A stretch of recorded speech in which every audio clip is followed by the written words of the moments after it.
तौफीक अता फरमाए। आमीन आमीन।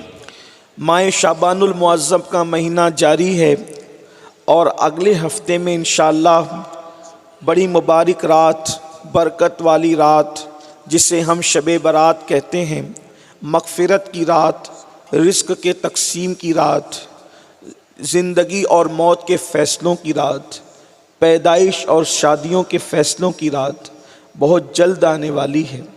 अल्लाह रब्बुल इज़्ज़त बनु कल्ब की बकरियों के बालों की तादाद के बराबर अपने बंदों की मग़फ़िरत फरमाता है।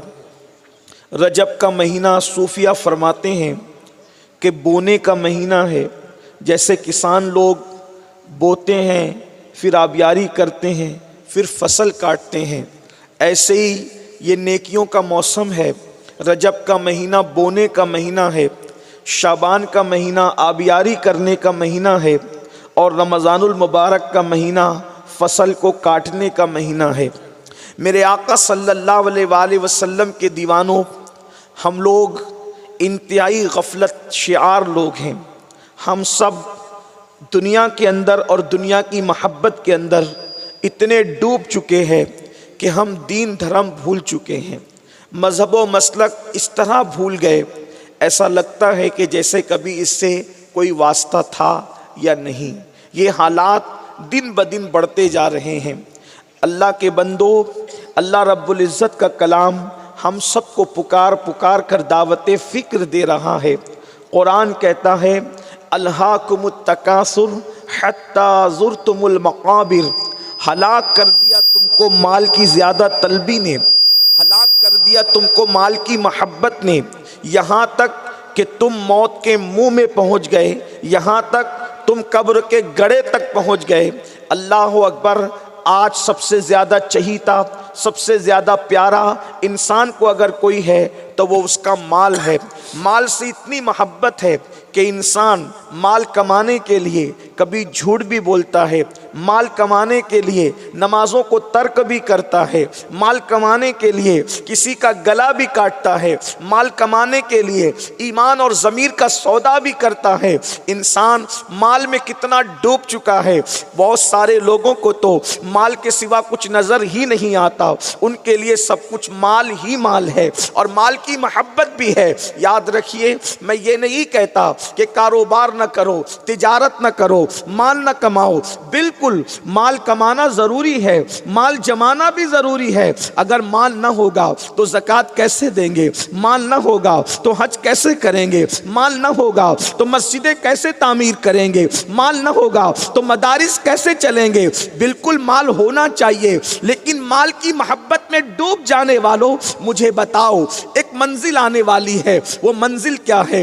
अल्लाह के रसूल सल्लल्लाहु अलैहि वसल्लम ने आज से कमो बेश 1450 साल पहले अपने असहाब से फरमाया था। आका इरशाद फरमाते हैं, तुम्हारे 3 दोस्त हैं। इंसान के दुनिया में 3 दोस्त हैं। अल्लाह अकबर। एक दोस्त वो है अल्लाह अल्लाह, जैसे ही रूह का रिश्ता इंसान का जिस्म से टूट जाता है और टूटने वाला है, मौत की तलवारें हम सब के सरों पे लटक रही है। बहुत जल्द इस दुनिया से कूच करना है। 70 साल जी लो, 60 साल जी लो, 100 साल जी लो, लेकिन बड़ी कलील मुद्दत है। अल्लाह अकबर। सबको दुनिया से कूच करना है। इससे पहले हमारे बाप दादा इस जमीन पर थे, उनसे पहले उनके बाप दादा इस जमीन पर थे, उनसे पहले उनके बाप दादा इस जमीन पर थे, मगर कोई दुनिया में हमेशा न रहा। दुनिया हमेशा रहने की जगह नहीं है। जिन्होंने जराइम किए वो भी दुनिया में न रहे, जिन्होंने इबादतें की वो भी दुनिया में न रहे, जिन्होंने रातों को ज़िना किया वो भी दुनिया में न रहे, जिन्होंने रातों में तहज्जुद पढ़ी वो भी दुनिया में न रहे, जिनको मरदूद कहा गया वो भी दुनिया में न रहे, जिनको महबूब कहा गया वो भी दुनिया में न रहे। दुनिया से सबको जाना है, मौत से कोई नहीं बच सकता। मेरा अल्लाह इरशाद फरमाता है, ऐनमा तकूनु युद्रिकुमुल मौत वलौ कुंतुम फी बुरूजिम मुशय्यदा। अगर तुम मजबूत किलों में छुप जाओ तो भी तुम्हें मौत आकर के रहेगी। मौत की आहीनी तलवार सब सबके सरों पे लटक रही है। बहुत जल्द रूह का रिश्ता जिस्म से टूटने वाला है। अल्लाह के सच्चे रसूल सादिक व मस्दूक सल्लल्लाहु अलैहि वसल्लम फरमाते हैं तुम्हारे 3 दोस्त हैं। एक दोस्त वो है जैसे ही रूह का रिश्ता जिस्म से टूट गया, उसने तुम्हें धोखा दिया, वो अजनबी हुआ, वो पराया हुआ, वो वारिसों के साथ चला गया, उसने तुम्हारा साथ छोड़ दिया। वो कौन है जो मौत के साथ ही इंसान का साथ छोड़ देता है? अल्लाह के रसूल अलैहिस्सलाम फरमाते हैं उसको माल कहते हैं। देखिए सबसे पहले साथ छोड़ने वाला कौन है?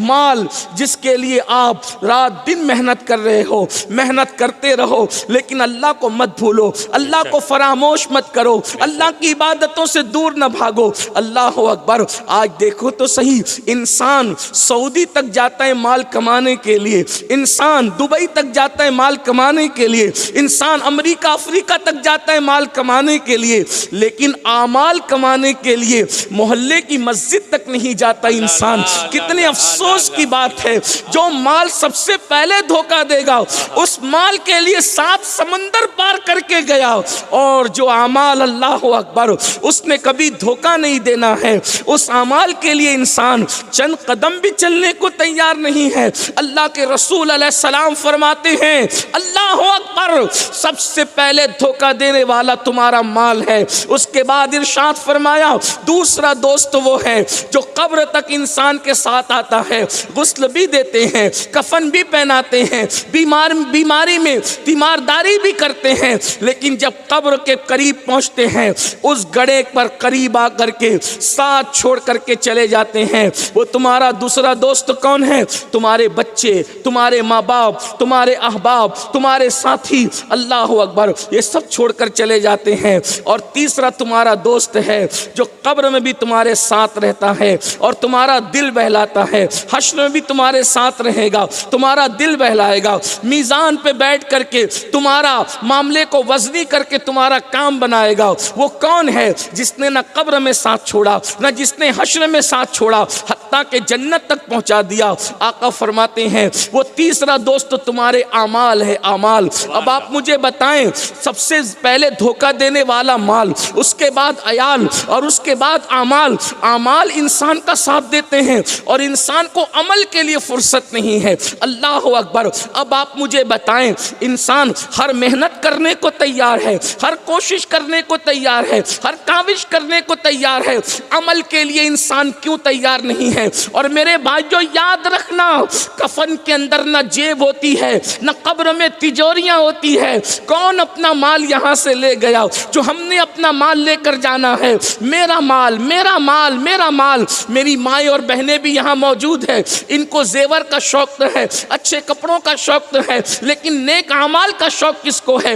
अल्लाह अकबर। कुरान कह चुका ईमान के बाद नेक अमाल की बड़ी अहमियत है, और जिसने ईमान के बाद अमल किया जन्नत उसी का ठिकाना है, उसी के लिए जन्नत है। कुरान कहता है इन्नल अबरार लफी नईम, अल्लाह अकबर, बेशक नेकों के लिए जन्नत है। और फिर कहा इन्नल फुज्जार लफी जहीम, और गुनहगारों के लिए जहन्नम है। कुरान कह चुका, कुरान फैसला कर चुका। अब आप मुझे बताएं, अल्लाह के सच्चे रसूल सादिक व मस्दूक फरमाते हैं अल्लाह अल्लाह, मेरे करीम आका फरमाते हैं तुम्हारी कब्र या तो जन्नत के बागों में से बाग होगी या तुम्हारी कब्र जहन्नम के गढ़ों में से गड़ा होगी।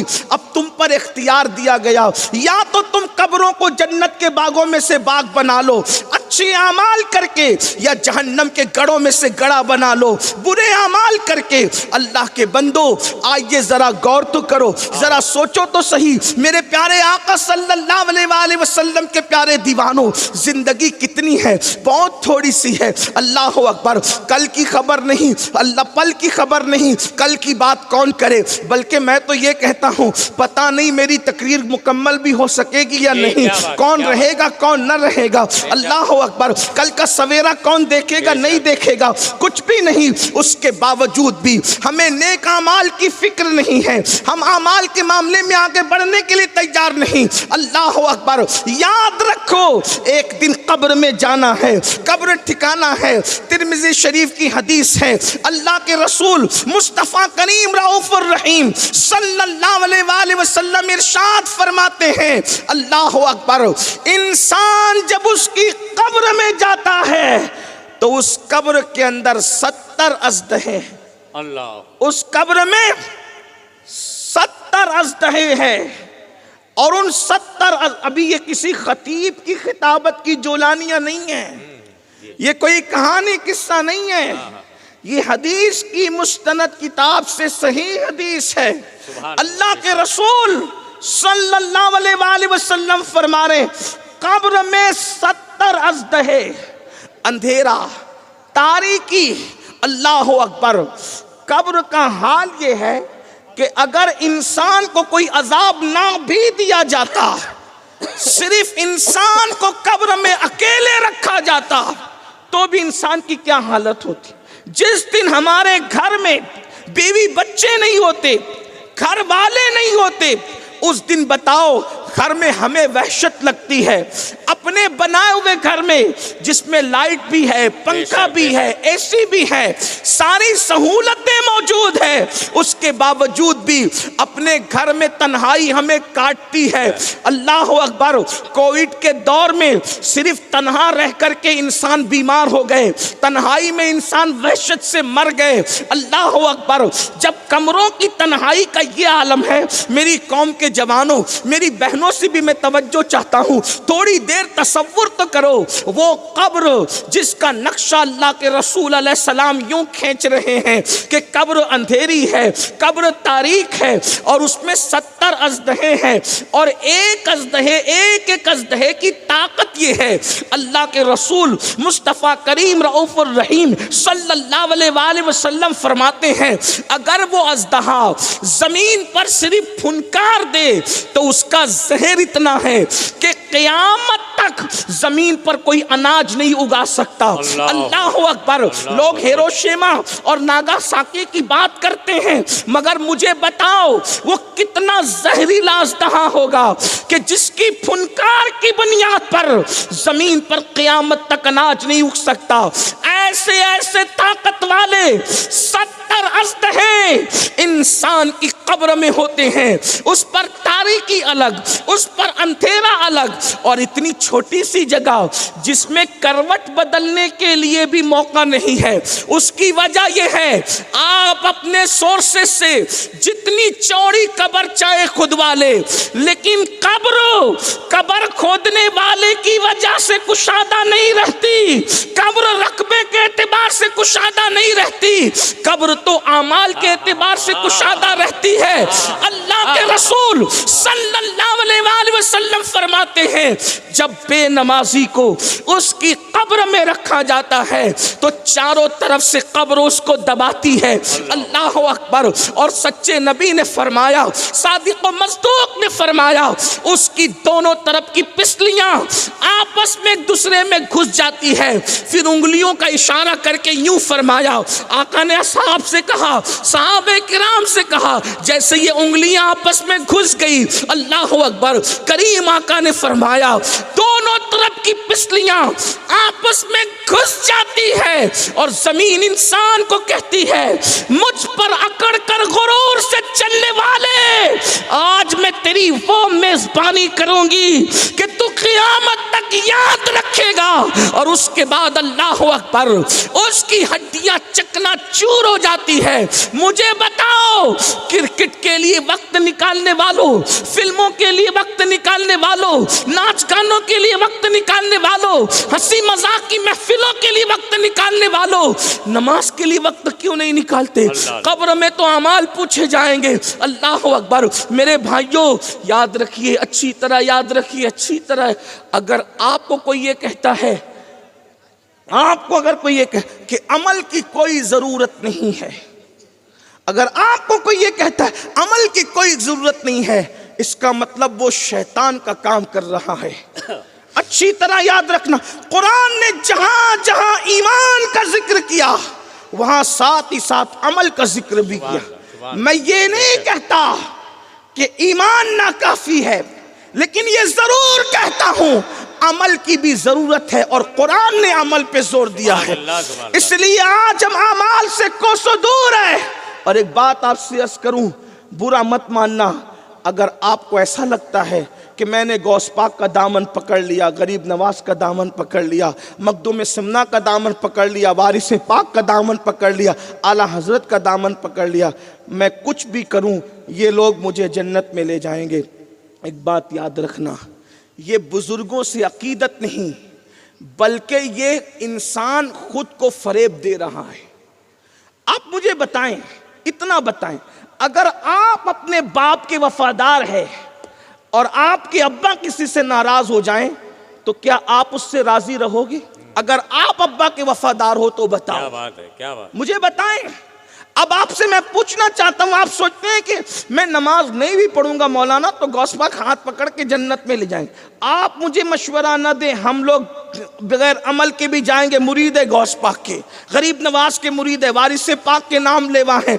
इसलिए कि कुछ लोग आपकी बस्ती में आकर सिर्फ आपकी खुशी के लिए, आपकी जेबों को काटने के लिए, आपसे वसूल करने के लिए आपको थपकियां देते हैं। क्या थपकियां देते हैं कि कोई जरूरत नहीं है, मौलवी चिल्लाते रहे। बल्कि बाज लोग तो उलमा की तौहीन करते हुए कहते हैं ये दो कौड़ी के मौलवियों को क्या खबर है। मैं याद कराना चाहता हूं आपको, मौलवी जितना जानता है उतना कोई नहीं जानता।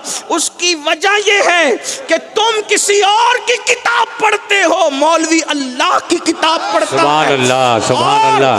इंसान, दुनिया के इंसान और कुदरत में जो फर्क है वही दुनिया की किताबों में और अल्लाह की किताब में फर्क है। और इसलिए उलमा की तौहीन करने वालों सुनो, जो उलमा की बेअदबी करेगा उसका खात्मा ईमान पर नहीं हो सकता। डर है कि वो मरेगा तो कुफ्र पर मरेगा। इसलिए याद रखना, हम तो अपनी नौकरी अदा कर रहे हैं, हुजूर की गुलामी कर रहे हैं, आप तक पैगाम पहुंचा रहे हैं।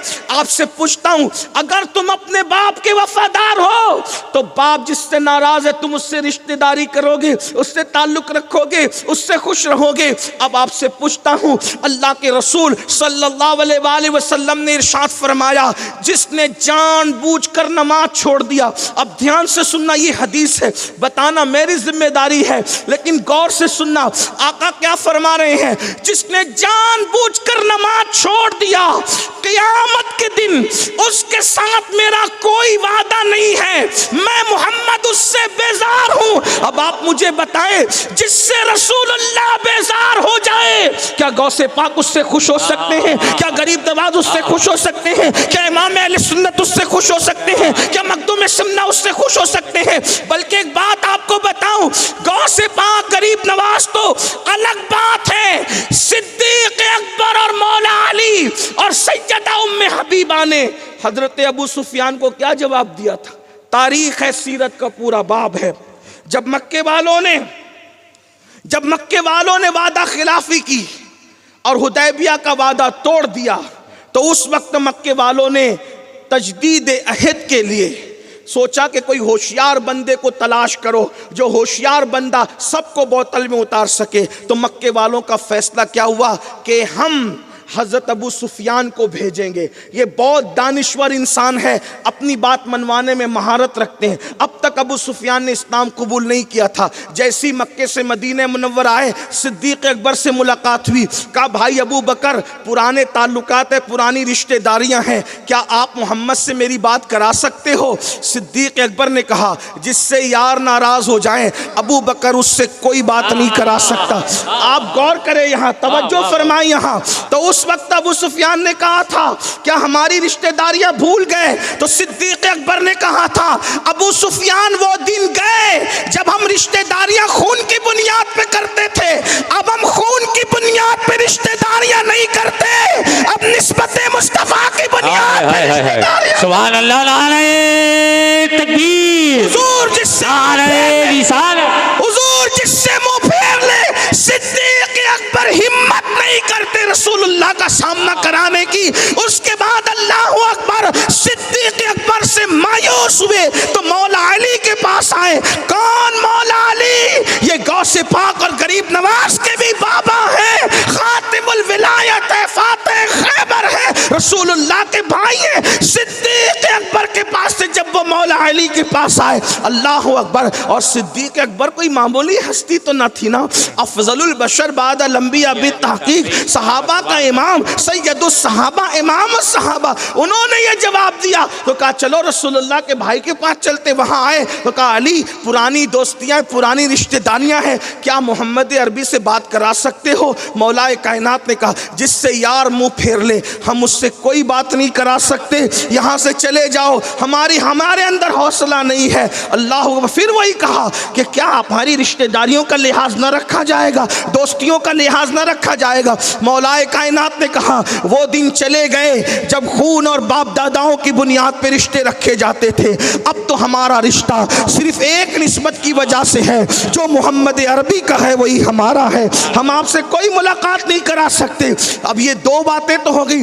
तीसरी अहम बात, उन्हें ये जहन के अंदर जो था कि ये लोग नहीं कराते, न कराएं, रिश्तेदारियां जितनी होती उतनी मोहब्बत होती है। मेरी तो सगी बेटी हुजूर के निकाह में है, बेटी के पास जाऊंगा, बीवी की बात कौन काटता है? वो तो मुलाकात करा ही देना है, क्योंकि बाप बाप होता है।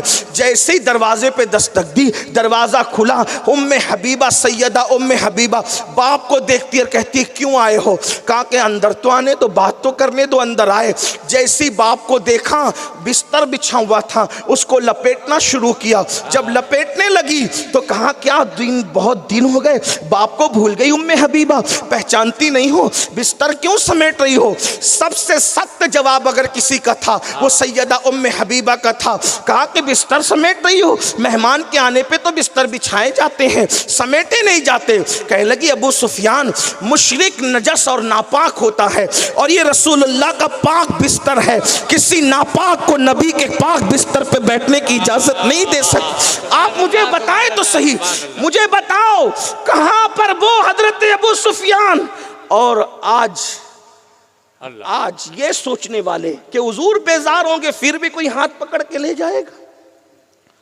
हुजूर जिससे बेजार, और अल्लाह के रसूल ने फरमाया मैं उससे बेजार हूं जो जानबूझ के नमाज छू।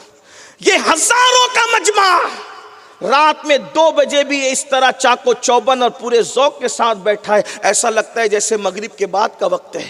मेरे दिल की दुआएं, आप लोग हम लोगों से जो मोहब्बत करते अल्लाह उसका सिला दे।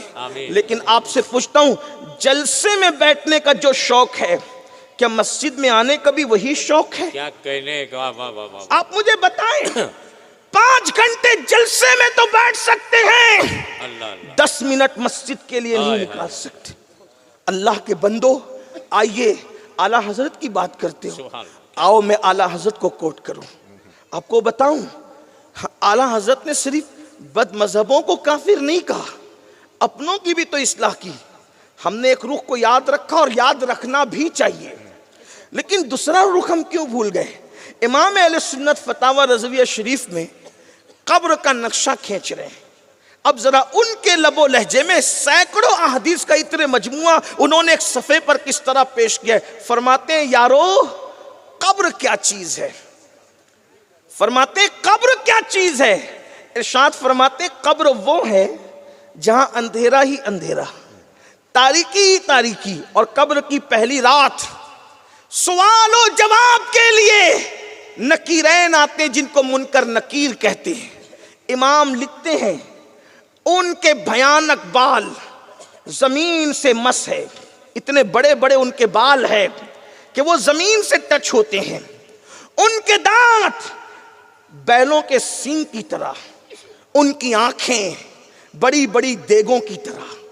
जरा गौर तो करें, ये नक्शा है। रात के अंधेरे में अपने साए से डरने वालों, छिपकली और चूहे को देख करके चीख मार के रोने वालों, जरा अंदाजा तो करो। कब्र की पहली रात है, अंधेरा ही अंधेरा है, तारीकी ही तारीकी, और मुनकर नकीर आ रहे हैं सवालों जवाब के लिए, सबकी कब्र में आना है। अंदाजा उनके भयानक बाल जमीन तक लटके हुए, दांत बैल के सींग की तरह, आंखें देगों की तरह और नाखून इतने लंबे, अल्लाह अकबर, और जमीन को चीरते हुए आए। और आने के बाद उनके हाथ में एक गुज है, अल्लाह अकबर, लोहे का हथौड़ा।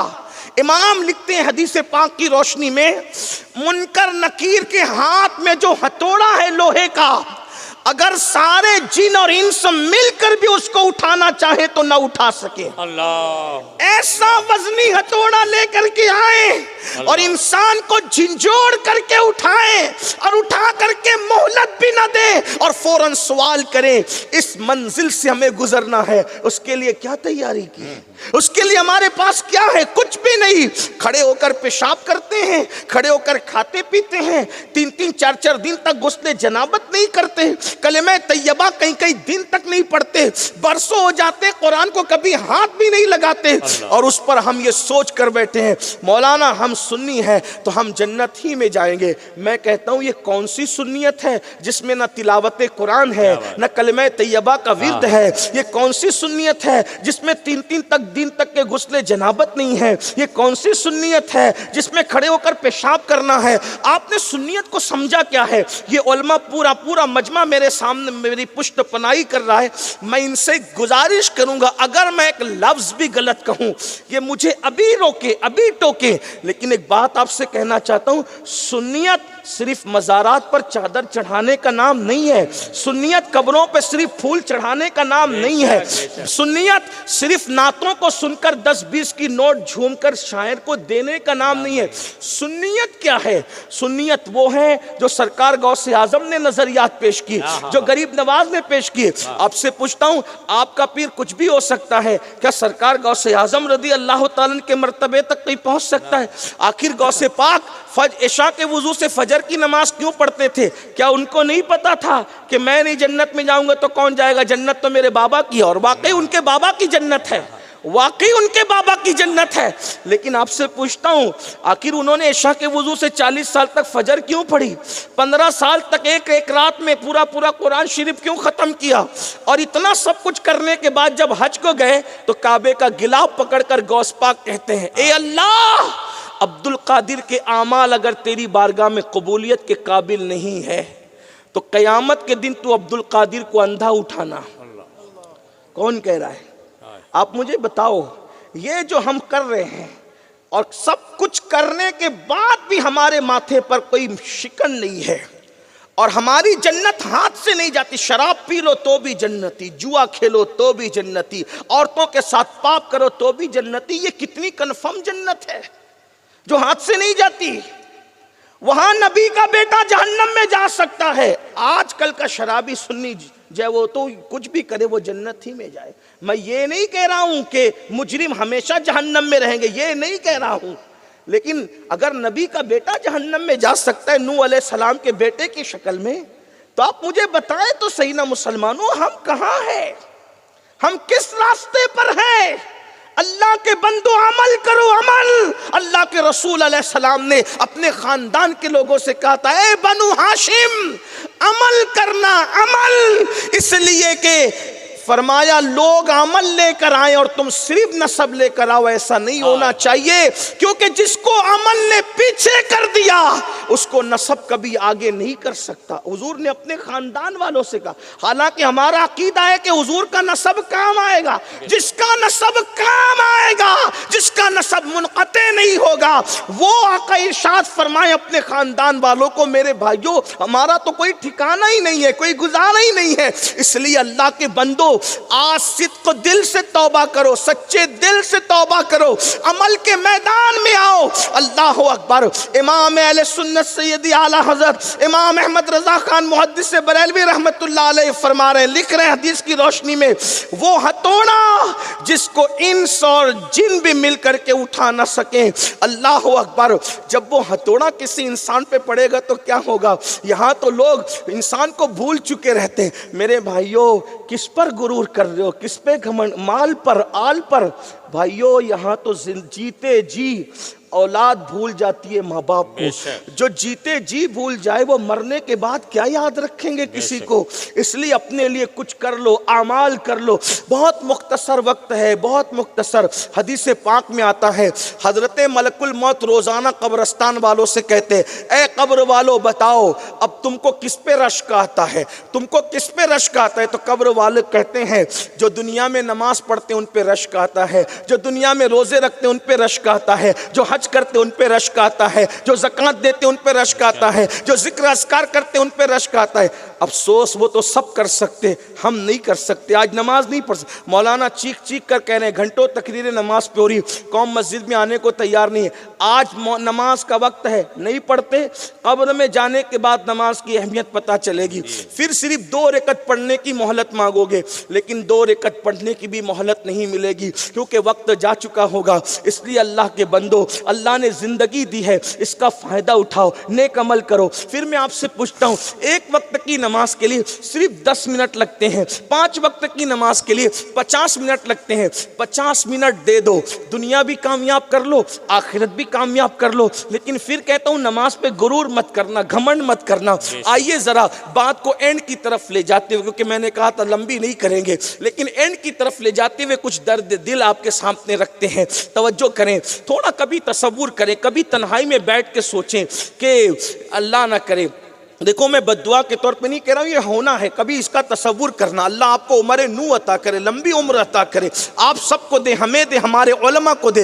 लेकिन एक बात आपसे मैं अर्ज़ करना चाहता हूँ मेरे भाइयों, ये बताओ, कभी तसव्वुर करो कि मैं बीमार पड़ गया, डॉक्टर ने जवाब दे दिया, डॉक्टर के जवाब देने के बाद फिर मेरा हाल ये हुआ कि मुझ पे सकरात तारी हो गई। सोचो, ताकतवर जिस्म, कुव्वत वाला जिस्म, सकरात तारी हो गई, प्यास इतनी लगी है कि 7 समुंदर का पानी भी मुंह में निचोड़ दिया जाए तो फिर प्यास ना बुझ सके, और रिश्तेदार एक एक चमचे के चंद कतरे मेरे मुंह में डाल रहे हैं, यहाँ तक कि मेरी रूह मेरे हलक में अटक गई है। ये मंजिल आना है ना, आना है। सैयदना अम्र इब्न आस फरमाते हैं, मौत के वक्त इंसान के सीने पे इतना बोझ रख दिया जाता है कि जमीन और आसमान का बोझ भी उसके सामने हल्का है। इतना बोझ इंसान के सीने पे रखा जाता है, इंसान को यूं लगता है मैं नाक से नहीं बल्कि सुई के नाके से सांस ले रहा हूं।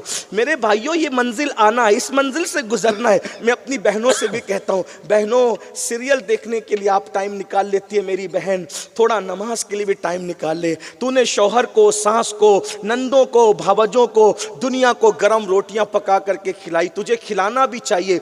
घर में घर का काम करने वाली औरत को अल्लाह पाक उसकी राह में जंग में शरीक होने का सवाब अता करता है। लेकिन आपसे कहता हूँ मेरी बहन, तूने रोटियां जिनको पका के खिलाई ना, वही शौहर तेरी मौत के बाद ये मंसूबा बनाएगा, बीवी तो चली गई, अब इसके बाद क्या। ये हाल है जी।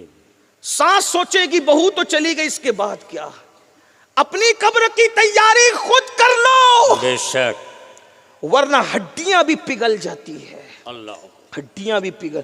और एक बात आपसे कहूं, अगर कोई ये सोचता है कि बुढ़ापे में सुधरेंगे, जब किसी के काबिल नहीं रहेंगे तो खुदा की तरफ पलटेंगे, तो याद रख लो, अगर आपने ये सबक पढ़ लिया है कि कभी भी तौबा करेंगे तो वो कबूल ही होगी। कुछ लोगों का तो दिमाग ये बन गया कि जैसे माज अल्लाह हमारी तौबा कबूल करना अल्लाह पे फर्ज है।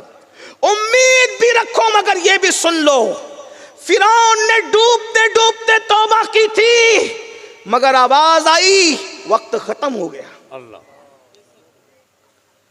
कुरान उसकी तौबा के बारे में गुफ्तगू कर रहा है कि उसने डूबते डूबते कहा था मैं अल्लाह पे ईमान लाया, लेकिन क्या हुआ, वक्त चला गया।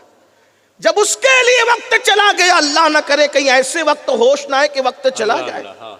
हजरत मालिकुद्दीनार कहते हैं कि मेरा एक दोस्त मर रहा था, उसके सीने से गरम गरम सांसें निकल रही थी। मैंने कहा तौबा कर ले, अल्लाह माफ करेगा। जैसे उसने कहा अस्तगफिरुल्लाह, तो घर के कोने से आवाज आई, बंदे बस भी कर, मैंने जब भी तुझे मोहलत दी तुझे धोखेबाज पाया, तू बड़ा धोखेबाज है। ये हाल है, वो तौबा रद्द भी कर सकता है। आप जरा ये भी तो सोचो, जब मासूम 200 साल तक के अल्लाह को पुकारता है लग़्ज़िश पैगंबराना के बाद, 200 साल तक कोई जवाब नहीं दिया जाता, ये हमारे लिए इबरत है। नबी की शान नहीं घटती इससे, हमारे लिए इबरत है। न वो गुनाह था, न वो खता थी, वो तो लग़्ज़िश पैगंबराना थी। लग़्ज़िशें मासूमाना थी, लेकिन 200 साल तक के अबुल बशर दुआ करते रहे, कोई जवाब नहीं दिया गया। ये बात बार बार सुनते हो, फिर बताओ हजरत आदम अलैहिस्सलाम ने कोई गुनाह तो नहीं किया था, कोई खता तो नहीं की थी, लग़्ज़िशें पैगंबराना थी, अल्लाह की मर्जी थी, हजारों करोड़ों उसमें हिकमतें थी। मैं लोगों को कहता हूं आदम गुनाह नहीं किए थे, उसका सबसे बड़ा सबूत यह है, गुनाह से आबादी वीरान हो जाती है, गुनाह से आबादी वीरान हो जाती है। जहां गुनाह है वहां फना है। अगर आदम की लग़्ज़िशें पैगंबराना गुनाह होती तो वीराना आबादी में कैसे तब्दील होता? वे गुनाह नहीं था लग़्ज़िशें पैगंबराना। आप मुझे बताएं, शजरे ममनुआ हाथ में आया तो जन्नत से बाहर निकाल के कपड़े भी वापस ले लिए गए, 200 साल तक जवाब नहीं दिया गया। सूद को हाथ में लेने वालों और पेट में डालने वालों, अपना क्या बनेगा? अल्लाह अकबर। हराम लुकमे को हाथ में लेके पेट में डालने वालों, अपना क्या बनेगा? सूद के धंधे कर रहे हो नाम बदल बदल कर।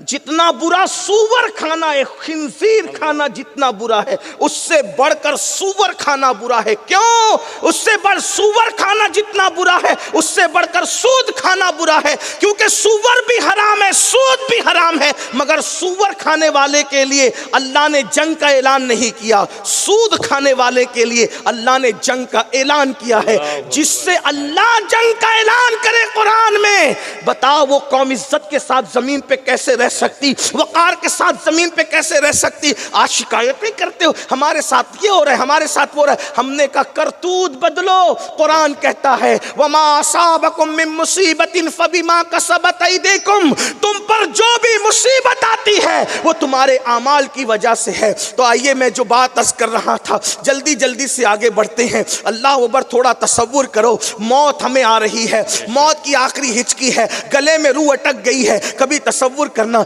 लोग मौत का सुन के डरने लगते हैं, ये क्या छेड़ दिया मौलाना ने, ये क्या छेड़ दिया हजरत ने, ये क्या छेड़ दिया सैयद साहब ने, इसलिए मौत से इतना डरते हो। डरोगे भी तो आएगी, तैयारी करोगे भी तो आएगी, मोहब्बत करोगे भी तो आएगी, आना ही आना, एक लम्हा पहले भी नहीं, एक लम्हा बाद भी नहीं, आना ही आना है। जरा सोचो तो सही, जब महबूबों को मौत की लज्जत चखाई जाती है तो मैं और आप कौन है? लेकिन इतना याद रखना, जो मौत की तैयारी करते हैं वो सुकून से मरते हैं, मुस्कुराते हुए दुनिया से जाते हैं। जो मौत की तैयारी नहीं करते, अल्लाह को भूल जाते हैं, फिर वो दुनिया में रोते हुए आए थे, रोते हुए जाते हैं। खुदा के लिए अपने हाल पे रहम कर लो। मौत ऐसी, अमर इब्न आस सरकार फरमाते हैं अल्लाह अकबर, नाक से नहीं बल्कि सुई के नाके से अल्लाह अकबर सांस ले रहा इंसान, ये कैफियत होती है। मौत की तकलीफ हज़रत अमर इब्न आस बयान करते हैं, पेट में बबुल का दरख्त तो उगा दिया जाए और नीचे से खींचा जाए तो क्या कैफियत होती है? मरते वक्त इंसान की यही कैफियत होती है। ऐ मेरी कौम के जवानों, ताकत पर गुरूर करने वालों,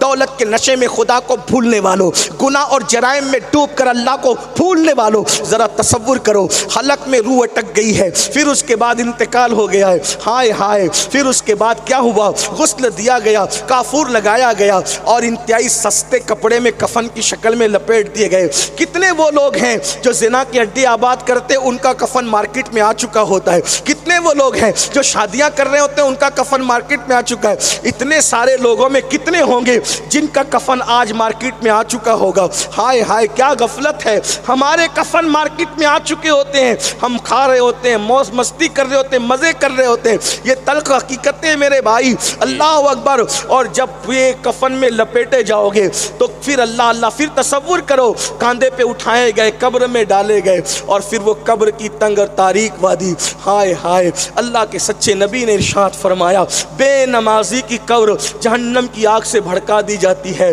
और वो जहन्नम की आग पर अपनी कब्र में लोटपोट करता है। और ये इसी पे बस नहीं, जरा एक बात और सुन लो, नमाज के लिए अपने आप को धोखा देने वालों, नमाज के लिए टाइम ना निकालने वालों, अमल से बेखबर रहने वालों, सुन लो अल्लाह के सच्चे नबी का फरमान सुन लो। आका इरशाद फरमाते हैं, बेनमाजी पर एक सांप मुसल्लत किया जाता है, एक अज़दहा मुसल्लत किया जाता है, उसका नाम शुजाउल अक़रा है और वो गंजा सांप है। उसकी आंखों से आग निकलती है, उसके नाखून एक दिन की मुसाफत इतने लंबे हैं, अगर वो किसी को एक बार डंक मारे 70 गज जमीन में इंसान धसे। वो शुजाउल अक़रा कहता है, ओ बेनमाजी, मैं तुझे डसूंगा, फजर नहीं पढ़ा तो जोहर तक, जोहर नहीं पढ़ा तो असर तक, असर नहीं पढ़ा तो मगरिब तक, मगरिब नहीं पढ़ा तो इशा तक, इशा नहीं पढ़ा तो फजर तक, और क़यामत तक तुझे डसता रहूंगा। सोचो, इतना नाजुक जिस्म है अपना, इतना नाजुक। मच्छर का डंक हमसे बर्दाश्त नहीं होता, खेत का बिच्छू काट ले बर्दाश्त नहीं होता, जब वो शुजाउल अकरा डसेगा। ये मौलवी साहब नहीं कह रहे, मुस्तफा जाने रहमत फरमाए। जिसके कहने पर अल्लाह को एक माना, जिसके कहने पे कुरान को अल्लाह की किताब माना, जिसके कहने पर दीन को इस्लाम माना, सच्चा दीन माना, वही रसूल फरमा रहे क़यामत तक कब्रों में शुजाउल अकरा, वो गंजा सांप जिसके मारने से इंसान 70 गज जमीन में धसेगा। है हिम्मत, है ताकत, है कुव्वत, फिर क्यों वक्त नहीं निकालते नमाज के लिए? सिर्फ 10 मिनट का टाइम अल्लाह के अजाब से बचने के लिए। और फिर सोचो, इतने मसाइल में घिरे हो, इससे कहते ये दुआ कर दो, वो दुआ कर दो, वो दुआ कर दो। सुन लो, अल्लाह के रसूल अलैहिस्सलाम ने फरमाया, जो नमाज छोड़ देता है अल्लाह तबारक व तआला नेकों की दुआ से उसका हिस्सा खत्म फरमा देता है। यानी नेक तुम्हारे लिए दुआ करे, उसमें तुम्हें कोई बरकत नसीब नहीं होगी। इसी पे बस नहीं, अल्लाह के रसूल सल्लल्लाहु अलैहि वसल्लम के दीवानों, जरा सोचो और गौर करो कि हम अपने आप को नमाज छोड़ने के बाद कितनी बर्बादी की तरफ ले जा रहे, तबाही की तरफ ले जा रहे। नमाज पढ़ लो, जिस नमाज से अल्लाह मिल जाता है, दुनिया की कौन सी नेमत नहीं मिल सकती। जिस नमाज से जन्नत मिल जाती है, कौन सा रिस्क नहीं मिल सकता, कौन सी बरकत नहीं हो सकती। बात को एंड करते हुए आखिरी बात के तौर पर आपकी खिदमत में एक बात अर्ज करूं कि हमारे बुजुर्गों ने अपनी किताब में एक बड़ा जो है वो पुरसोज वाक़या लिखा है, उसको सुन लें और बात पूरी होती है। बस आपसे ज़्यादा वक्त नहीं, थोड़ा सा टाइम, और उसके बाद इसको ध्यान से सुनना। अब्दुल मलिक इब्ने मरवान का दौर था, उसकी हुकूमत का दौर था। एक शख्स दौड़ा भागा आया, उलमा भी बैठे हुए थे, मशाइख भी थे, वज़ीर भी थे, अमीर भी थे, सब थे, और वो भागते भागते आया। उसका सांस फूल रहा था। उसने कहा अब्दुल मलिक से कि अमीर, मुझसे बहुत बड़ा गुनाह हो गया है, मैं तौबा करना चाहता हूँ, ताकि मैं तौबा करूँ। अब्दुल मलिक ने कुछ सोचा होगा, उसने कहा क्या तेरा गुनाह कितना क्या है बता। उसने कहा क्या बताऊँ, बहुत बड़ा गुनाह है, बहुत बड़ा गुनाह है अब्दुल मलिक ने कहा कितना बड़ा? तो कहा आसमान से ही बड़ा। हाँ आसमान से ही बड़ा। ज़मीनों से ही बड़ा। हाँ ज़मीनों से ही बड़ा। लौहो कलम अर्श कुर्सी से ही बड़ा। हाँ हाँ उससे ही बड़ा। फिर अब्दुल मलिक ने कहा कि क्या तेरा गुनाह अल्लाह की रहमत से भी बड़ा है? तो उसने कहा नहीं अब्दुल मलिक, मेरा गुनाह, मैं कितना भी गुनहगार हूँ, लेकिन मेरा गुनाह अल्लाह की रहमत से बड़ा नहीं हो सकता। अल्लाह की रहमत बहुत बड़ी है, बहुत वसी अल्लाह की रहमत। कोई हज़ारों साल भी गुनाह कर ले और सच्ची तौबा कर ले तो मेरा अल्लाह उसको माफ़ कर देता है। सच्ची तौबा करने, ये रजब के महीने, शाबान का महीना, शब बारात, शब कद्र, शब मेराज, ये रातें क्यों आती है? आ जाओ अल्लाह की दामन अमान में, आ जाओ अल्लाह के दामन करम में, उसके दामन रहमत में आ जाओ उसके करम की चादर के नीचे। मगर इंसान आने को तैयार नहीं है। अल्लाह अकबर। तो अब्दुल मलिक ने जब कहा क्या तेरा गुनाह अल्लाह की रहमत से बड़ा है? उसने कहा नहीं, मेरा गुनाह अल्लाह की रहमत से बड़ा नहीं है। कहा क्यों तौबा करना चाहता है? उसने कहा मैं कफन चोर हूँ। एक दिन में मैंने 5 कब्रें खोली और 5 कब्रों में मैंने 5 मनाजिर देखे। वो 5 मनाजिर देखकर मैंने सोचा कि अब मैं तौबा कर लूँगा, बदल जाऊँगा, सुधर जाऊँगा, मैं कफन चोरी नहीं करूँगा। अब उसने क्या 5 मनाजिर देखे वो सुने और बात पूरी होती है। वो कहता है मैंने एक कब्र खोली। जब मैंने एक कब्र खोली तो मैंने देखा कि मुर्दे का चेहरा किबले से फिरा हुआ था, उसका मुंह किबले से फिरा हुआ था। मैं घबरा गया और उसकी हालत बड़ी काबिले रहम थी। देखो दुनिया में कितनी भी डींगे मार लो, कब्र में न किसी की दादागिरी चलेगी न किसी की बाबागिरी चलेगी। वहां तो सिर्फ उसके करम पे बात है। मेरे इमाम कहते उनको रहम आए तो आए वरना, इमाम क्या कहते हैं, उनको रहम आए तो आए वरना वो कड़ी मार है क्या होना है, वो कड़ी मार है क्या, रात पुरखार है क्या हो, पांव अफगार है क्या होना है। सबसे छुप के किए जिसके गुनाह वो खबरदार है क्या होना, क्या वो मंजिल है अल्लाह क्या वो मंजिल है? कब्र की मंजिल हम भूल गए। सहाबा कहते हैं एक मर्तबा मैयत हो गई किसी की और अल्लाह के रसूल कब्रिस्तान आए तो मुर्दे को कब्र में उतारते देखकर हुजूर इतना रोए कि दाढ़ी रोते रोते तर हो गई। हुजूर की बात कर दो, जिसके कब्र में आने से कब्र जन्नत बन जाए वो रसूल कब्र को देखकर रो रहे, दाढ़ी तर हो गई, जमीन की मिट्टी में कीचड़ हो गया। और फिर साहबा ने पूछा हुजूर क्यों रो रहे? फरमाया इसकी तैयारी कर। साहबा से फरमाया इसकी तैयारी कर, ये आखिरत की पहली मंजिल है, इसमें कामयाब तो सब काम। बेशक इंशाअल्लाह। सैयदना उस्मान गनी इतना रोते थे कब्रों को देखकर, लोग कहते थे महशर को सुन के इतना नहीं रोते आप, कब्र को देखकर इतना क्यों रोते? फरमाया कि ये आखिरत की पहली मंजिल, अगर यहां इंसान कामयाब है तो कामयाब, वरना कब्रों का हाल तो ये है कि बनी इसराइल के एक शख्स ने किसी की इजाजत के बगैर एक लकड़ी खिलाल के लिए मुंह में डाल ली, उस पर भी वो अजाब कब्र में गिरफ्तार। लोगों के पैसे लूट लूट के हड़प करने वालों, मुझे बताओ जब खिलाल की लकड़ी पूछे बगैर मुंह में डालने से अजाब कब्र में इंसान गिरफ्तार होता है, अल्लाह पेशाब के छींटों से न बचने की बुनियाद पर जब अजाब कब्र होता है, सोचो तो सही, जो पेशाब के छींटे से न बचे उस पर अजाब कब्र, जो शराब को हलक के अंदर उतारे उसका क्या हाल है?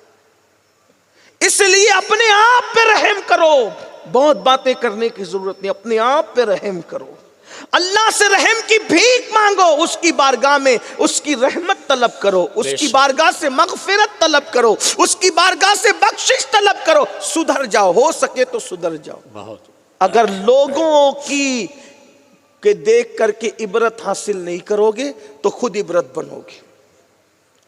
जो लोगों को देखकर इबरत हासिल नहीं करता, और याद रखना जिसकी जवानी गुनाह में गुजरी उसकी मौत बड़ी दर्दनाक होती है। हजरत सैयदुत ताइफा जुनैद बगदादी ने एक बुड्ढे को भीख मांगते देखा बगदाद के बाजार में, कोई उसको भीख भी नहीं देता था। लोगों ने कहा इस बुड्ढे पे कोई रहम क्यों नहीं करता? कहा जवानी इसने पाप में गुजारी, खुदा ने बुढ़ापे में जलील कर दिया, इसलिए बुढ़ापा आएगा। और जवानी की कद्र मेहमान की तरह करो, जवानी ऐसे ही आती है जैसे मेहमान आता है, मेहमान जाने के लिए आता है, जवानी भी जाने के लिए आती है, इसलिए जवानी को मेहमान समझ के उसकी कद्र कर लो, उसकी इज्जत कर लो। जवानी की रातें आवारगी के लिए नहीं, जवानी की रातें अय्याशियों के लिए नहीं, जवानी की रातें गंदी फिल्में देखने के लिए नहीं, जवानी की रातें नाविलें पढ़ने के लिए नहीं, जवानी की रातें औरतों पे पाप की नजरें डालने के लिए नहीं, जवानी की रातें ऐश और इशरत के लिए नहीं, जवानी की रातें खुदा को मनाने के लिए, जवानी की रातें रब को राजी करने के लिए, जवानी की रातें खौफ खुदा में रोने के लिए, जवानी की रातें तिलावत कुरान के लिए, जवानी की रातें सुन्नतों पे अमल के लिए, जवानी की रातें खुदा को मनाने के लिए। जैसे उसको जवान पसंद है, जवानी की इबादत भी पसंद है। अल्लाह के रसूल फरमाते हैं जब कोई जवान तौबा करता है तो 40 दिन तक मेरा अल्लाह आसमानों में नूर की किंदीलें जलवाता है, और फरिश्ते कहते हैं एक जवान ने तौबा की है, उसकी खुशी में नूर की किंदीलें जला दी गई है। इसलिए अल्लाह के बंदो सच्ची तौबा करो, पलटो अल्लाह की तरफ। और मेरे अल्लाह ही का तो दरबार है, हर अदालत में गुनाह कबूल कर लो तो सजा होती है, ये उसकी अदालत है। कोई गुनाह कबूल करके शर्मिंदा हो जाए तो उसको सजा नहीं देते बल्कि महबूब बना लिया जाता है। और फिर कहा जाता है कोई एक बालिश हमारी तरफ आता है तो रहमतें चल कर एक हाथ उसकी तरफ जाती है, कोई चल कर आता है तो रहमतें दौड़ कर उसकी तरफ जाती है। आओ ना उस अल्लाह से रिश्ता जोड़ो। तो वो कफन चोर की बात एंड पर हो रही थी, उसने कहा किबले से मुंह फिरा हुआ था, मैं घबरा गया, भागने लगा तो गैब से आवाज आई, पूछता क्यों नहीं कि इसका ये हाल क्यों किया हमने? मैंने कहा मेरी हिम्मत नहीं, हम ही बता देते हैं। ये दुनिया में शराब पीता था और ज़िना करता, बल्कि एक हदीस मैंने पढ़ी किसी किताब में, इस वक्त किताब का नाम ज़हन में नहीं आ रहा है, लेकिन अगर आएगा तो बीच में बता दूंगा, कि जो लोग सिर्फ फहश बातें करते हैं, फहश बातें यानी गंदी बातें करते हैं, ज़बान से गंदी बातें, क़यामत के दिन जब वो उठेंगे तो कुत्ते की शक्ल में उठे, कुत्ते का मुंह लेकर उठे। इसलिए हमारे असलाफ कभी गंदी बात नहीं करते, कभी नहीं कर। हज़रत उमर इब्न अब्दुल अजीज़ के बगल में फोड़ा हो गया, बगल में। तो लोगों ने पूछा क्या हुआ, तो कहा हाथ के नीचे फोड़ा हो गया। कहा इतनी लंबी बात क्यों करते हो, हाथ के नीचे सीधा सीधा बोल दो बगल में फोड़ा हुआ। कहा जो तूने कहा ना, यानी बगल, मुझे कहते हुए शर्म आती। क्यों? क्योंकि मैं जो कहूँगा वो लिखा जाएगा, और जब लिखा जाएगा तो अल्लाह की बारगाह में उसको पढ़ के सुनाना होगा। इकरा किताबक, कुरान कहता है जो कुछ तुमने कहा है ना, जो कर रहे हो सब लिखा जा रहा है और अल्लाह के यहाँ उसको पढ़ के सुनाना है। ज़रा तसव्वुर करो, पीर के सामने एक हफ्ते के अमाल पढ़ के सुना सकते हो क्या? जब पीर साहब के सामने हफ्ते भर के अमाल पढ़ के नहीं सुना सकते, तो अल्लाह का जब सामना होगा, वो आमने सामने से जहद से पाक है, लेकिन जैसा कि उसकी शान खुदा का सामना होगा और जब अमाल नामा हाथ में होगा, थोड़ा तसव्वुर करो जो जो करते हो अल्लाह की बारगाह में क्या पढ़ के सुना सको? अल्लाह। अपने अब्बा के सामने, पीर साहब के सामने नहीं पढ़ सकते, अल्लाह के सामने उसका सामना होगा तो क्या हाल होगा? जैसा कि उसकी शान है, सोचो तो सही। ऐसा कोई पढ़ के सुना सकेगा कि मैंने फलां तारीख को जिना किया था, लड़कों के साथ बदकारी की थी, मैंने हराम खाया था? ये कोई पढ़ के सुना सकेगा? सोचो क्या कर रहे हैं। ये सब गफलत का नतीजा है, सिर्फ गफलत का।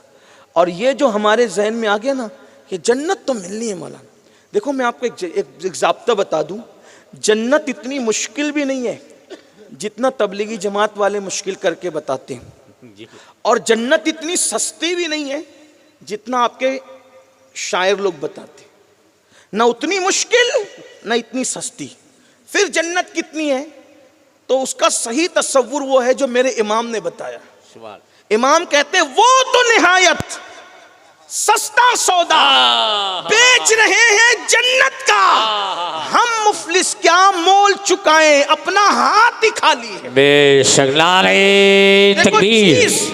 चीज कितनी सस्ती हो, अगर आपके पास उसकी कीमत ना हो, मिसाल के तौर पे हमारे मौलाना साहब का मोबाइल, अगर ये कह दिया जाए कि ये एक आने में 1 घंटे की मोहलत है, जिसके पास एक आना हो ये आईफोन 15 प्रो मैक्स लेकर के एक आने में चला जाए, किसको खरीदना आओ लेके चले जाओ, बोलो कोई एक आना दे पाएगा? आज कीमत तो बहुत सस्ती है ना, लेकिन आपके पास है नहीं। ऐसे ही यही है ना, कीमत तो सस्ती है लेकिन आपके पास है नहीं, इसलिए हासिल कैसे कर सकते हैं? बिला तमसील। जन्नत तो हुजूर बेच रहे ना, वो तो निहायत सस्ता सौदा बेच रहे हैं जन्नत का, हम मुफलिस क्या मोल चुकाएं? अपना हाथ ही, हमारा हाथ तो जो जन्नत की कीमत है वो 500, 1000, 2000 की नोट नहीं, डॉलर नहीं, पाउंड नहीं, रियाल नहीं। जन्नत की कीमत ये नहीं है। जन्नत की कीमत तो निदामत के आंसू है। जन्नत की कीमत तो जब सब सो जाए उस वक्त तो खुशू व खुजू के साथ सजदा करना है।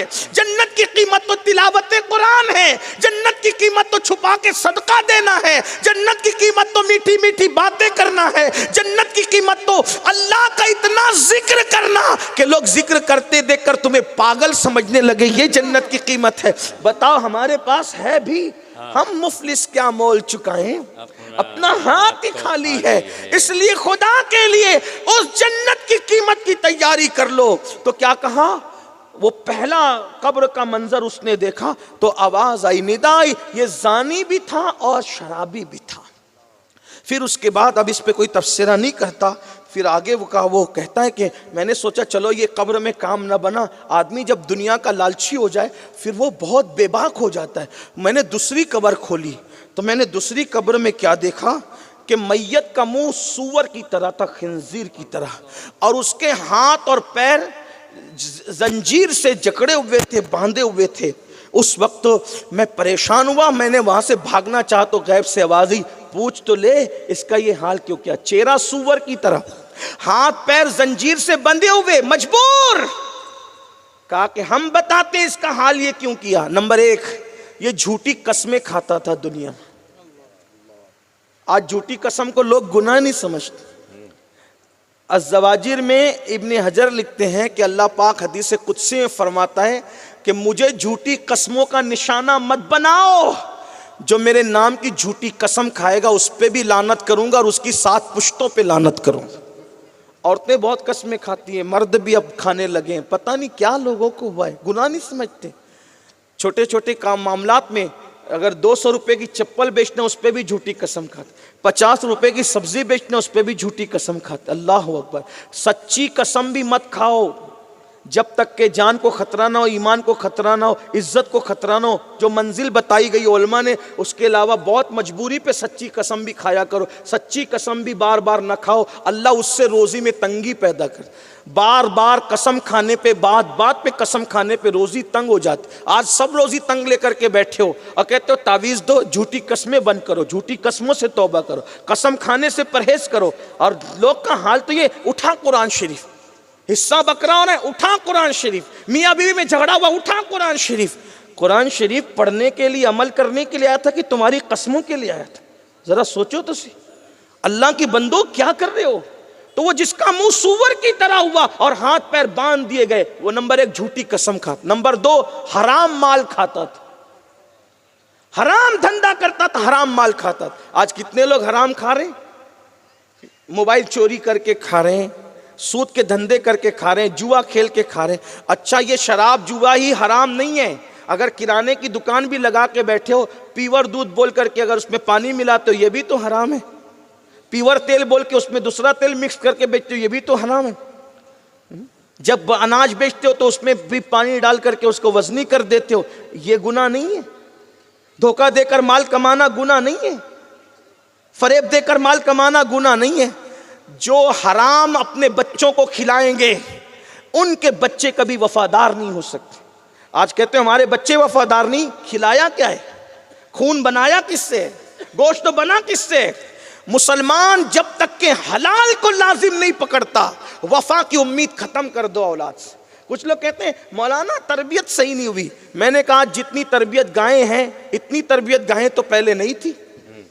इतनी तरबियत गाहें पहले नहीं थी, लेकिन पहले के बच्चे मुअद्दब क्यों थे? वजह, वहां तरबियत कम हो सकती थी मगर हलाल में कमी नहीं हो सकती थी। आज तो अपने बच्चों को बड़े बड़े स्कूलों में, कॉलेजों में, यूनिवर्सिटियों में भेज रहे हो, इदारों में भेज रहे हो, और वहां पर सब कुछ हो रहा है, लेकिन भेज क्या रहे हो? हराम से बच्चों को पाल रहे हो। बच्चे बेअदब है, बेवफा है, बल्कि आपके बच्चे तो आपके काबू में ही नहीं है। 16, 17, 18 साल की उम्र में वो सब कुछ कर लेते हैं। 35 साल में पहले के लोग जो कभी सोच भी नहीं सकते थे, वो सब करके, बल्कि अब तो हमारे मुफक्किरीन उलमा कह रहे हैं अक्सर नौजवान लड़के 16, 17 साल की उम्र में इतने खाली हो जाते हैं अंदर से कि वो बीवी के लायक भी नहीं रह जाते। वजह, बच्चों के अंदर जो पेट में जाए। मेरे भाई, जब मूली खा लो तो उसका असर जाहिर होता है मुंह में, जिस्म में। कभी मूली और कच्ची प्याज खा के देखना, 2 दिन के बाद आपको जो पसीना आएगा उसमें बदबू होगी। हालांकि मूली हलाल है, प्याज हलाल है, लेकिन आप बताएं कि जब गिज़ा का असर इंसान के जिस्म पे हो सकता है, मुंह के अंदर हो सकता है, तो फिर आप मुझे बताएं कि ये जो हलाल खाएं अगर बदबूदार चीज़ें, तो उस पर पसीने पे असर आता है, तो जो हराम खाएगा, हराम का असर नहीं आएगा। हमारे मज़हब में इसीलिए तो है जो जानवर शरीफ है, भोले भाले, उन्हीं को खाने की इजाज़त है। जो बदमाश किस्म के जानवर है उनको खाने की इजाज़त क्यों नहीं है? क्योंकि उनका गोश्त तो खाओगे तो उन्हीं जैसी तुम्हारे अंदर आदत पैदा होगी। शेर नहीं खा सकते क्योंकि वो दरिंदा है। भालू नहीं खा सकते, वो दरिंदा है, नाचता रहता है। सूअर नहीं खा सकते क्योंकि उसके अंदर जिना और बदकारी की आदत है। ये हाल है उसका। इसलिए कि जानवर में भी कोई जानवर अपने नर के साथ बदी नहीं करता। तवज्जो करना, अल्लामा अब्दुल रहमान सफूरी लिखते हैं कि जानवर भी नर जानवर के साथ बदकारी यानी इगलाम नहीं करता सिवाय सूअर के। सिर्फ सूअर ऐसा जानवर है जो अपने नर के साथ यानी मर्द के साथ बदकारी करता है। इस्लाम ने सूअर को क्यों मना किया? इसलिए कि उसके अंदर ये बेहयाई है, बेगैरती है, और उसका जी कभी नहीं भरता बदकारी से। इसका मतलब यह है कि जो दुनिया में बदकारियां करते हैं लड़के लड़कों के साथ, मर्द के साथ, ये जानवर भी नहीं करते, ये सिर्फ सूअर करता है जानवरों के अंदर। और हदीस पाक में आया है कि जब कोई मर्द किसी मर्द के साथ बदकारी के लिए आगे बढ़ता है तो खुदा का अर्श कांप जाता है, खुदा के अर्श पे जलजला आता है। ये वो गुनाह है जो आज गंदी फिल्में देखकर हमारे माशरे के जवानों में आम हो रही है। अगर अच्छा लगे तो ठीक नहीं है, मैं अच्छा लगाने के लिए बोल भी नहीं रहा हूँ, इसलिए कि जिसका दिल जलेगा वो कहाँ अच्छा और बुरे की बात है, वो तो दिल की कैफियत पेश कर रहा है।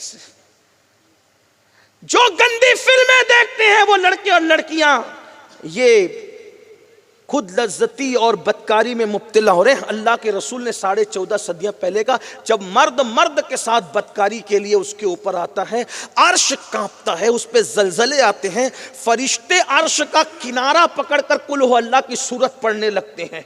अगर फरिश्ते ये न करें तो उस पर अजाब नाजिल हो जाए। और आका फरमाते हैं एक फरिश्ता ऐसा है जिसकी शक्ल परिंदे की तरह चोंच वाली है। जैसे ही मर्दों के साथ बदकारी करने वाले लोग कब्र में दफन होते हैं, उसकी रात भी नहीं गुजरती, उसको वो फरिश्ते वहां से उठाते हैं और वहां ले जाकर के फेंक देते हैं जहां कौमे लूत पर पत्थरों की बरसात हुई थी। भूल गए सब, बस ये अपनी मौज है, अपनी मस्ती है, जो चाहो करना। ये अल्लाह का अजाब है, अल्लाह के अजाब से बच नहीं सकते। तो क्या कहा, जिसका चेहरा सूअर की तरह है और हाथों में जंजीरें बंधी है, पैरों में जंजीरें बंधी है, तो गैब से आवाज आई ये हराम खाता था और झूठी कस्में खाता था। और उसके बाद कहा, तीसरी कब्र पर जब मैं गया तो मैंने देखा कि वो गुद्दी से यानी हलक से उसकी जबान लटकी है कुत्ते की तरह, और उसके जिस्म में कील ठोकी गई है, आग की कीलें ठोकी गई। जबान कुत्ते की तरह लटकी है कब्र में और आग की कीलें उसके जिस्म में ठोकी गई है। यहां तो सब कुछ मौज मस्ती हो रही है, अंदर क्या हो रहा है देखो। तो गैब से आवाज आई, बंदे ये जिसके जिस्म का तू ये हाल देख रहे, आग की कीलों का और जबान लटकने का, इसके 2 गुना थे। ये लोगों की गीबत करता था और चुगली करता था। चुगली का मतलब क्या, इधर की बात उधर करना, उधर की बात इधर लाना और आपस में लड़ाइयाँ लगाना। गीबत क्या, किसी के, अल्लामा मुफ्ती अहमद यार खान नईमी लिखते हैं, किसी के पोशीदा राजों को बयान करना, किसी की पोशीदा बातों को बयान करना, के सामने बयान करो तो बुरा लगे, पीछे बयान करो और उसको जब मालूम पड़े तो उसका दिल दुखे, ये गीबत है। आज गीबत में कितने लोग मुब्तला है, चुगली में कितने लोग। अगर गीबत चुगली बंद हो जाए तो दुनिया से 80% झगड़े खत्म हो जाए। सास बहू का झगड़ा इधर की उधर लगाने की वजह से, भावज ननन में झगड़ा इधर की उधर लगाने की। एक बात को बड़ी माजरत के साथ, दुनियादार तो दुनियादार है, गीबत और चुगली से मैं तो दीनदारों को भी बचते हुए नहीं देख पा रहा हूँ, इल्ला माशाल्लाह।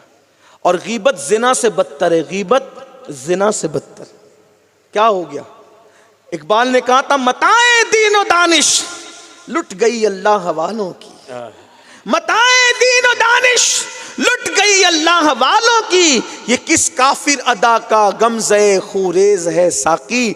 मगर हम मायूस नहीं कहते, नहीं मायूस इकबाल अपनी किश्ते वीरा से, जरा नम हो तो ये मट्टी बड़ी जरखेज है साकी। गीबत चुगली से बचो, दुनिया कहीं जाए आपको मदीने वाले मुस्तफ़ा जाने रहमत के कदमों में ही रहना है।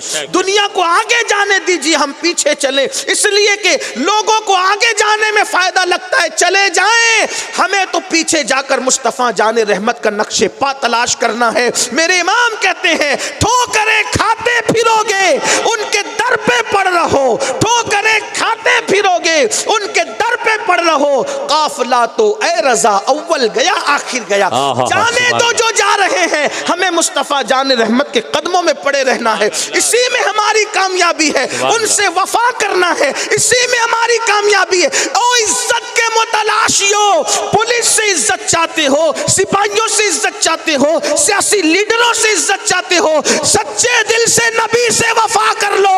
ये दुनिया के लोग क्या है, कब्र के फरिश्ते तुम्हारी ताजीम करते नजर आएंगे।